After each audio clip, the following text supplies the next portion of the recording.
এই যে একা একা চলাফেরা করছেন, জীবন নিয়ে শঙ্কায় ভুগেন না কখনো? যে আমার পরিবার সবাই তো, আমি আমার মাকে বলেছি যে দেখো, মানে আমরা যে লড়াই নেমেছি, আমার একটা মনে হয় কি, কোনো রাজনীতিবিদের না বাসায় মৃত্যুটা হইতে পারে না, এটা কোনো ভালো মৃত্যু না। যিনি রাজনীতি করেন, যিনি লড়াই করেন, যিনি বিপ্লবী, যিনি সংগ্রামী, তার মৃত্যুটা হবে একটা সংগ্রামের মধ্য দিয়ে, একটা রাজপথে, একটা গ্লোরির মৃত্যু।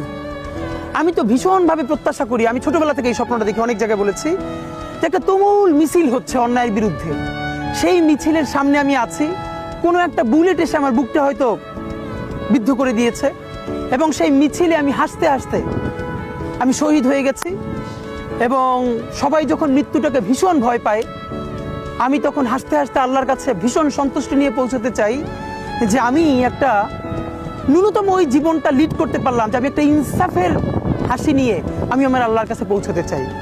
সুতরাং আগামী 50 বছর বাঁচলাম, কোনো ইম্প্যাক্ট তৈরি হলো না আমার দিয়ে, দেশের জন্য, রাষ্ট্রের জন্য, উম্মার জন্য, জাতির জন্য। কিন্তু আমি ধরেন 5 বছর বাঁচলাম, সেটার মধ্য দিয়ে যদি আগামী 50 বছরের ইম্প্যাক্ট তৈরি হয়, তাহলে অনেকদিন বেঁচে থাকায় কি সাফল্যের বলেন? শহীদ প্রেসিডেন্ট জিয়াউর রহমান কয়টা দিন বেঁচেছেন, কিন্তু ভাবেন আজকে পর্যন্ত উনি আমার অনুপ্রেরণা। হাঁটতে হাঁটতে আমার পা ফুলে যায়।